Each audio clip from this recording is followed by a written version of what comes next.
अस्सलाम वालेकुम जी, कैसी है मेरी यूट्यूब फैमिली, क्या हाल चाल है आप सबका। मैं हूँ सदक, वेलकम है आपको मेरे चैनल पे। उम्मीद है जी आप ठीक ठाक होंगे, खैरियत से होंगे।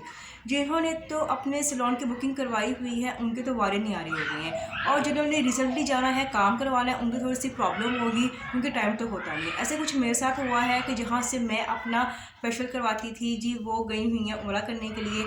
मेरे लिए तो मसला हो गया, लेकिन कहीं ना कहीं मैंने फिर अरेंज कर ही लिया।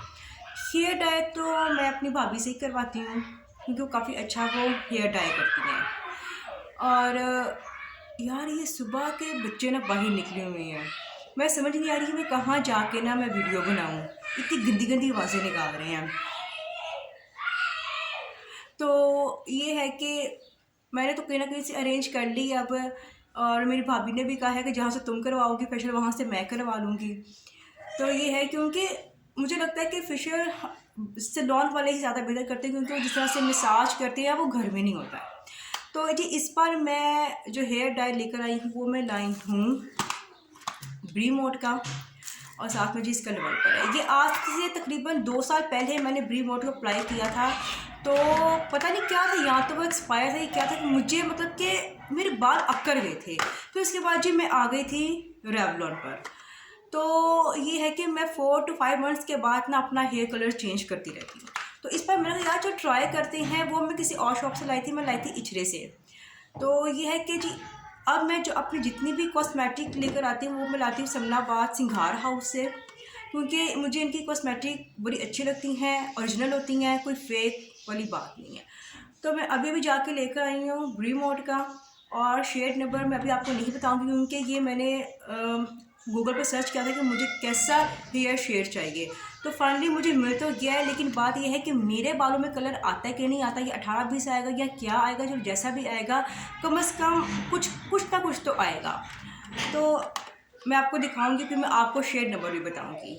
इसके अलावा जी मैं सोच रही हूँ कि मैं फ्रंट से हेयर कटिंग करवाऊँ, और अभी सोच रही हूँ कि करवाऊँ या ना करवाऊँ। तो कैसी मैंने कटिंग करवानी है वो मैं आपको दिखाऊंगी। तो फिर वक्त मैं अभी भाभी से पूछती हूँ कि वो फ्री है कि नहीं है, तो मैं ये वाला काम तो करूँ ना, क्योंकि अभी मैंने ना यकीन करें मेरा जो ईद का ड्रेस है ना उसके साथ मैंने दुपट्टा लेकर आना है, मैंने चप्पल लेकर आनी है। इसके अलावा जी चूड़ियाँ तो मैं ले आई थी, लेकिन मैंने अभी एंटीक ज्वेलरी लेकर आनी है। लेकिन अभी मुझे लगता है कि सिर्फ मेरे पास 3 दिन पड़े हैं ईद के, और अभी मेरा काम बहुत ज़्यादा है। और ईद कब होनी है, या 29 रोज़े करेंगे या 30 करेंगे, कोई समझ में नहीं है, कुछ पता नहीं है। क्योंकि आसमान का चांद चढ़े ना चढ़े, ज़मीनी चांद ज़रूर चढ़ जाती है। समझ ही नहीं आती कि चांद रात सेलिब्रेट करें या सहरी का तमाम करें।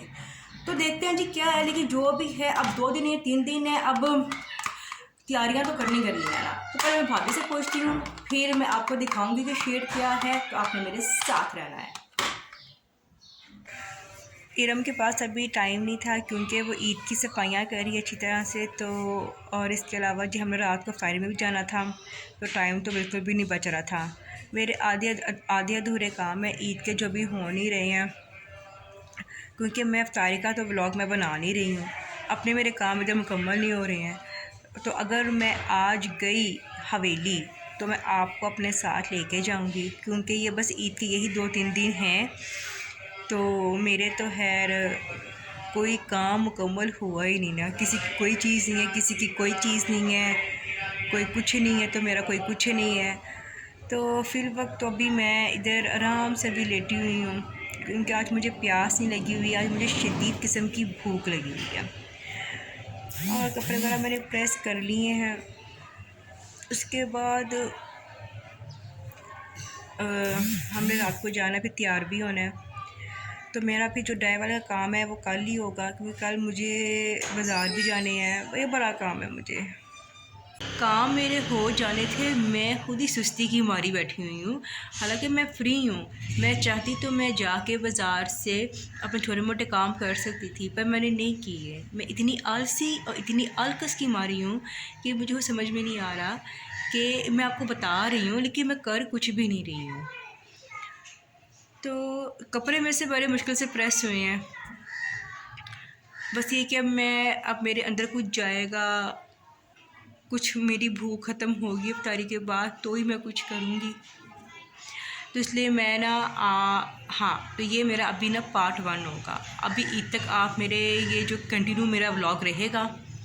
तो क्योंकि अभी मैंने कल फेशियल भी करवाना है और बालों का मैं अभी तक सोच ही रही हूँ कि मैं क्या करूँ, मैं कटिंग करवाऊँ कि ना करवाऊँ, ये अभी तक मैं डामाडोल रही हूँ।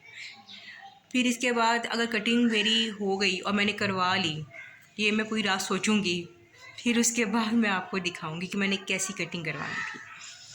दिल तो मेरा कर रहा है, बाकी देखती हूँ क्या करना है मैंने।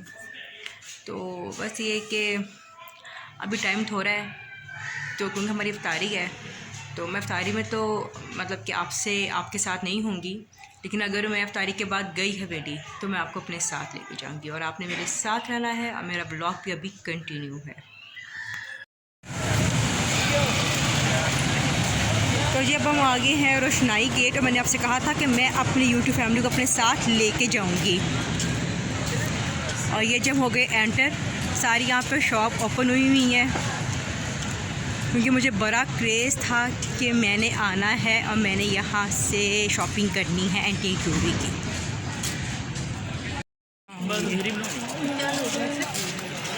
ये देखें जी कितने प्यारी यहाँ पे हैंडमेड खुशी हैं।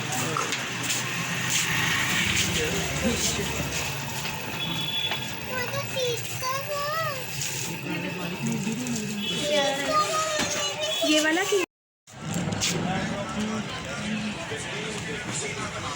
हाँ ये लगी वाह,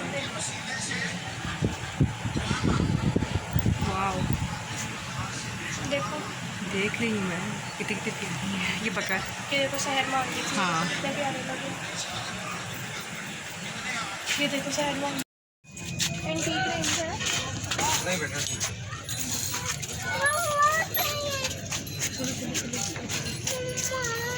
कहाँ गई आपने?